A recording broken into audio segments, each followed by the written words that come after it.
today we're going to talk about how do you mask your plywood or your cutting board. And I see this question asked all the time in forums about what is masking, how do I mask, and I also see a lot of people talk about how the masking comes off or they can't get it to stick and they have different types of problems. So today I'm going to show you how I do it, and I have not had an issue yet. So basically we use this vinyl transfer paper here, which I'll put a link down in the description, so if you want to purchase it you can go ahead and buy you a roll of it. And I use a box cutter, and I also just find any type of scrap wood that I have laying around that has a nice edge on it. In this case it's the inside of a rainbow that we cut out earlier today. And so let's get right into it. Fresh sheet of plywood.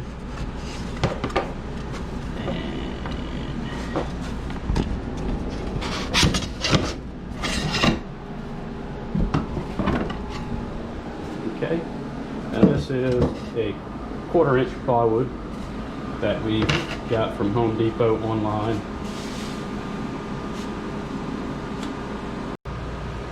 Alright, so start off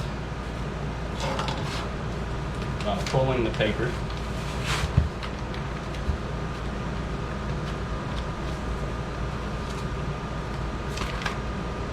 I try to line it up, get it nice and straight. It doesn't always work out. And then pull it across the board so I get to the end. Take my razor knife,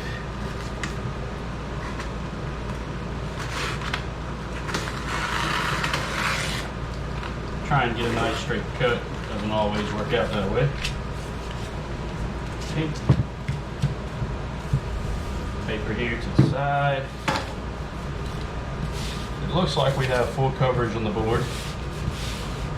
I'll take my scrap piece and just start working out all the air bubbles.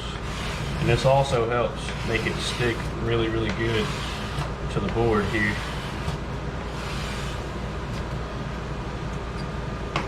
On the other side.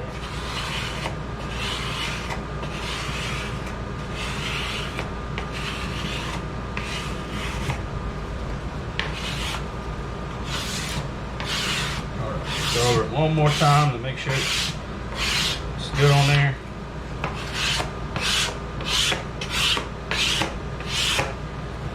Alright, I'm going to flip it over and do the other side.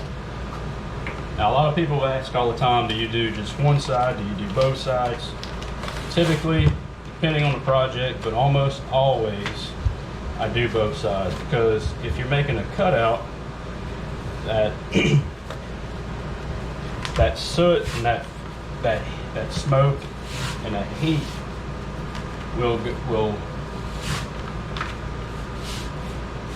seep down in between your cut, and it will also create a yellowish look on the back side. So always do both sides. And when you get it from GlowForge, when you get the proofread material from GlowForge, they also do both sides for that same reason. So this paper isn't very expensive, and if I know that the customer wants a natural look and they don't want the brown from the cutout, I will make sure I mask every time. And also, I find if you're painting your project white, you're going to want to mask it too. A lot of times if I'm staining a project or I'm painting in a dark color like black, I don't find that there is a need to waste your paper and mask it. So here we go.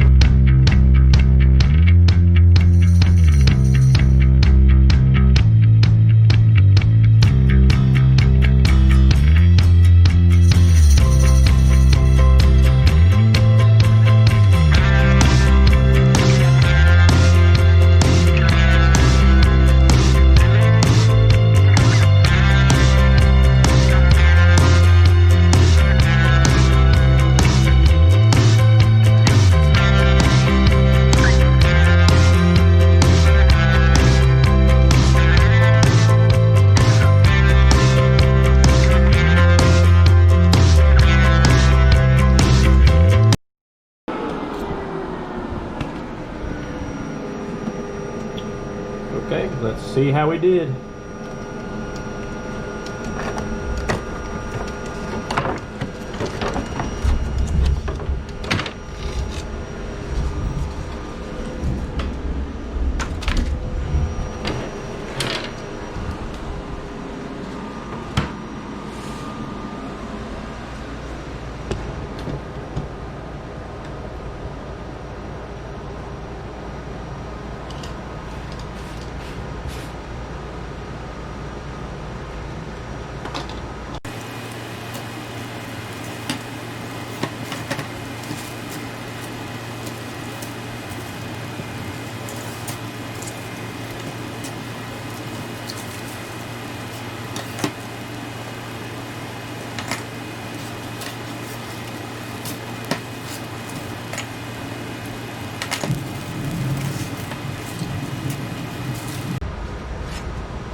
Looks good.